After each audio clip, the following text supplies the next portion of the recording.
conférence des présidents daal dina leen convoqué tey jii dans l'après midi am na ñu bëri ji dañoo njortu rek li waral boobee convocation bokk na ci rek ñu daal di dindi miraayu kiiraay ki nga xamante ne donc mooy Farba Ngom ginnaaw rek bataaxal bi nga xamante ne rek procureur ou PJF du pôle judiciaire financier daal dina koy fësal depuis dimanche ci ab njuuj njaaj ci lu toll 125 milliards de francs CFA te ñu njortu ne moom bi en tout cas daal na ci laale wante lu ñu ci mënti jàppandi rek tey objet de rencontre bi du leen le calendrier de travail pour examen d'une affaire en instance donc ñu ngi xaarandi fii ci kanam rek ñu xool lu wàndeenti di mujjee gëtëm lu ñu ci mënti jàppandi rek moom tey moom ñii ni di président yile donc daal dinañ leen convoqué foofee ca pencum ndaw réew mi leneen loo xamante ne laas daal dina koy fësal ci xëtam bu njëkk bokk na ci rek waa Moody's daal dinañu fësal lu ñeel lekk suñu wàllu croissance ci lu ñeel wàllu économie croissance en Afrique subsaharienne les bonnes prédictions de Moody's pour 2025 donc économiquement parlant Moody's mi nga xam ne nekk suñu réew en tout cas ñi ngi ci yoon wu baax bi parce que ci 2024 ñi ngoon ci 3,8% en 2024 ci atum 2025 ñi ngi njortandi mën nañ àgg ba ci lu ñeel 4,2% en tout cas li ni mel di les prédictions de kuréel boobee donc di Moody's ci xëtu juróom yëglekaay bi di ngeen ko ci daal di fekk. Accueil carnavalesque du PM en Mauritanie Nouakchott déroule le tapis rouge pour Sonko mu ngoo ki nga xamante ne donc mooy Elimane Diori ñi di Ousmane Sonko daal dinay dem foofee ca Mauritanie en Nouakchott gis nañ à travers les vidéos ci donc les réseaux sociaux am na un accueil chaleureux tàmbale ko ci aéroport bi ba ci hôtelam bile askan wi yëpp daal dinañ génn donc ngir rek daal di saafonte ki nga xamante ne mooy par ailleurs le président du parti Pastef di Ousmane Sonko. Las itam ci xëtam juróom-ñaar di ngeen ci fekk wàllub assainissement manque d'eau potable et d'électricité les villages de Ndiémane et de Roff dans le désarroi mu ngoog ñi yeewoo foofee ca Ndiémane ak Roff nekk foofee dans le département en tout cas de Mbour ñi ngi jooy wàllub courant wàllub li nga xamante ne mooy ndox boo xamante ne mën nañ ko jëfandikoo ak wàllub lii di assainissement ci xëtu juróom-ñaar yëglekaay bi di ngeen ko ci daal di fekk alors ñu ndax keppe avec lu ñeel Las ak chantier des Jeux olympiques la ministre des sports tape du poing sur la table Khady Diène Gaye donc mi ngi woon foofee ca Diamniadio ngir xoor chantier yu war a en tout cas accueillir les Jeux olympiques de la jeunesse prévus donc en 2026 am na 7 chantiers yoo xamante ne pare na am na 6 yoo xamante ne parewul donc li ni mel daal sans inquiète ki nga xamante ne rek mooy ministre des sports par ailleurs aussi ministre de la culture donc dinañ ko fekk ci xëtu juróom-ñett yëglekaay bi El Hadj Abdoulaye Guèye daal di ci bind bu ama am solo source a daal dina di sa dimba tey ci levée imminente de l'immunité parlementaire de Farba Ngom début de 125 milliards d'ennuis mu ngoog pour arracher son écharpe parlementaire au plus célèbre griot VIP du défunt régime tout est en train d'être fait en mode fast track par le projet donc jàppandi nañ rek jamono jilee ñi ngi gaawantu lépp rek ci projet bi nga xamante ne rek ñoom Diomaye Sonko tàmbali nañ ko ngir rek en tout cas jël li ñu moom ci wàllub koppar ak njub njaaju 125 milliards yi nga xamante ne daal dinañ koy wax preuve bi mooy tey mardi assemblée nationale daal dinañ woo waa conférence des présidents comme Nicolas waxee rek communication du parquet financier Birame Seck refuse d'applaudir donc Birame Seck bu forum civil moom dafa mel ni rek ba tey àdduwul wala rafetuwul communication bi nga xamante ne rek parquet financier daal dina koy amal ci li ni mel après avoir reçu le rapport de la compte Sonko souffle sur les braises mu ngoog quand il sera rendu public les Sénégalais sauront l'ampleur des dégâts donc ki nga xamante ne mooy Ousmane Sonko mi nga xam ne ni rek rapport Cour des comptes bu ñu ko daal di fësalee Sénégalais dañu xam lépp loo xamante ne rek boobee rapport en tout cas daal dinay jour fini ci mim réew ci atub 2024 mois de septembre Ousmane Sonko moom mi lee moo doon accusé régime Macky Sall ñi dañoo daal di fen askan wi fen ñi nga xamante ne ñooy partenaires yi lee daal di njut njaaj li nga xamante ne rek mooy chiffre yu ñeel wàllub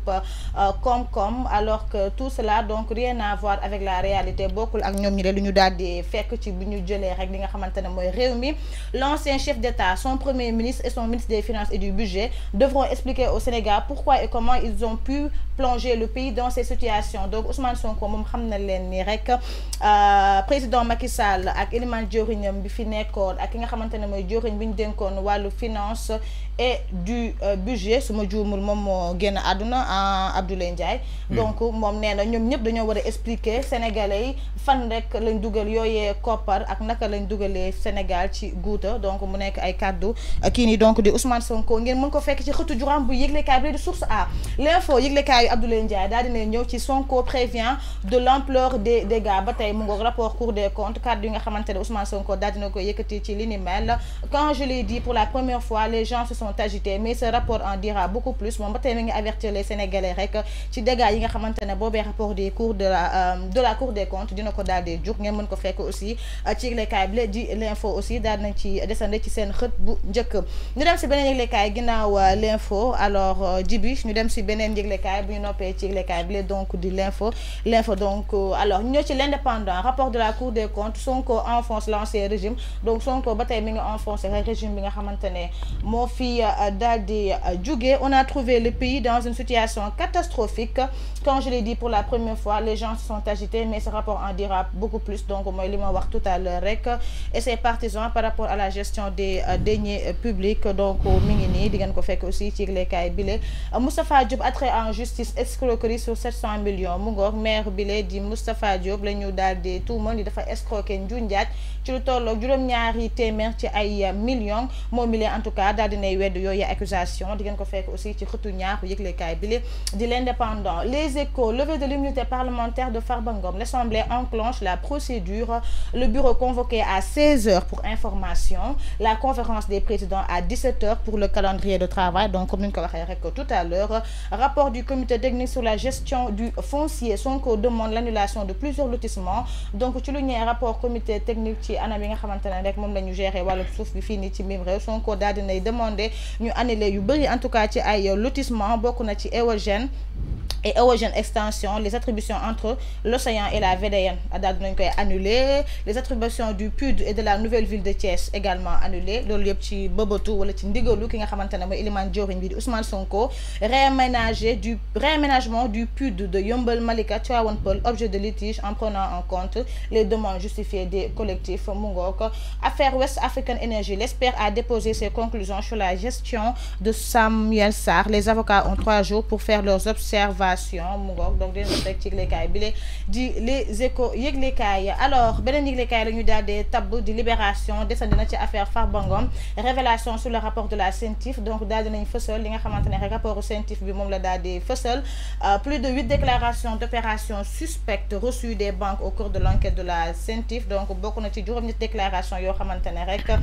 ci banque yi lee lañ ko daal di gisee bokk na en tout cas ci enquête bi nga xamante ne CENTIF daal dina koy def ay virement yoo xamante ne waa Sofico ñoo ko def jébbal ko ki nga xamante ne mooy Farba Ngom ak frère am après les paiements du trésor au cœur du dossier. La liste des sociétés et des personnes physiques citées ñëpp ñoo xamante ne laalee dañ ci li ni mel moo xam ay société wala sax ay doomu aadama yëglekaay bi de Libération daal na ci addu. Parquet financier daal dinay saisir le garde des Sceaux donc le ministre de la justice ngir rek mu daal di demander lever immunité parlementaire ki ni di Farba Ngom donc li ni mel te lañ ko daal di fas yéene enclenché boobee procédure. Fonds Covid-19 le parquet financier entre en action vers une vague d'arrestation donc mu mel ne lu ñeel wàllu fonds Covid-19 itam parquet financier bile daal dinay tàmbale li nga xamante ne mooy liggéey bi bu ñu maytuwul ci jamono jile wala ci fan yu néew dinañ ci teg loxo ñenn ñoo xamante ne en tout cas jàppandi nañ ni dañ ci daal di laalee. Tribune yëglekaay dossier des 125 milliards Birahim Seck tire sur le parquet financier une information judiciaire est-elle ouverte sur les 1000 milliards donc Birahim Seck bu Forum Civil moom nee na est-ce que ubbi nañu ab information judiciaire ci lu ñeel lekk affaire des 1000 milliards bu force Covid-19 qui faisait du bruit pendant la période de campagne après une révélation de la tête de liste de Pastef Ousmane Sonko. Votre démarche doit être rigoureuse. Pourquoi le parquet n'a pas communiqué sur les autres affaires qu'il traite la moo tax parquet bi ci wàllub yeneen affaires yi moo xam fond force Covid-19 ak yeneen yoo xamante ne rek askan wi bëgg na ci ay leeral daal di ñu ci communiquer en tout cas li ni mel nekk na ab laaj boo xamante ne Birahim Seck bu Forum Civil daal dina ci daal di addu donc ngeen mën koo fekk ci xëtu yëglekaay bi la donc di Tribune. ñu dem si beneen yëglekaay lu xool lu mu daal di fësal ci xëtam bu njëkk bokk na ci enquête dossier quête de prise de poids une obsession qui tue donc enquête daan nay def taxaw seetlu bu am solo ci ñi nga xamante ne dañuy jël yenn médicaments pour rek am lii nii donc di yaram grossir à tout prix les méthodes illégales se multiplient des injections aux cocktails chimiques dangereux doy na waar ku nekk def sa ay cocktail lu nekk pour rek apparemment am li nga xamante ne mooy un certain poids. Des médecins dénoncent un manque de données et d'études sur ces pratiques. Meissa Dièye ministère du commerce la nekk moom nee na ces produits sont généralement introduits de manière frauduleuse donc yooyee produits yi nga xamante ne surtout la plupart en tout cas les femmes ñoo koy utiliser ni ñu ko dugalee fii nii ci même réew jaaduwul donc c'est de manière en tout cas frauduleuse bu ñu sukkandikoo donc ci kii di Meissa Dièye en tout cas loolee dina indi en tout cas ay gàllankoor ci lii nii di wérgu yaramu ki nga xamante ne moo koy daal di utiliser donc nekk na jàngat bu am solo boo xamante ne dina ko fekk aux pages 6 et 7 du journal Enquête bind na ci bind bu am solo. Alors li quotidien Jean-Marie Bockel envoyé personnel du président sur le retrait des troupes françaises. Le président Diomaye avait demandé de lui laisser le temps d'étudier la question donc ki nga xamante ne Jean-Marie Bockel daal dina àddu rek ci retrait troupes françaises yi fii ni ci mim réew muy xam ne ni rek moom président Diomaye dafa waxoon Macron ngir rek mu daal di koy may temps ngir mu daal di jàng càmbar li ni mel. Macron a demandé à Diomaye s'il souhaitait le départ des éléments français, a dit l'envoyé spécial de Macron à Jeune Afrique. Aucune proposition sur la présence militaire dans ce pays ne figure dans mon rapport. Les responsables africains ont des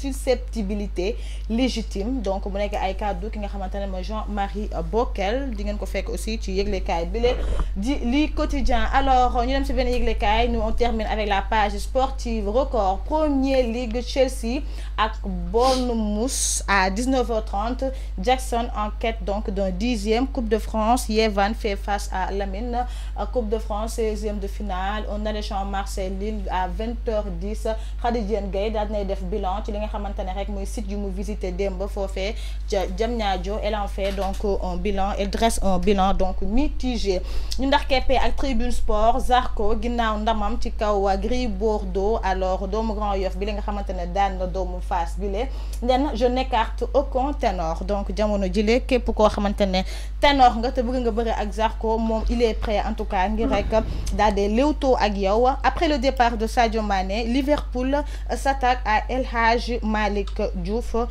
mu ngoog donc di ngeen ko fekk aussi si yëglekaay bile di Tribune. Le plan de Eric Chell pour relancer le Nigeria donc Eric Chell mooy le nouveau entraîneur de l'équipe donc du Nigeria di ngeen ko fekk aussi ci yëglekaay bile di Tribune. Alors mu ngoog c'en est tout pour la revue des titres de ce jour li nga xamante ne mooy yëglekaay lu ñu daal di fësal ci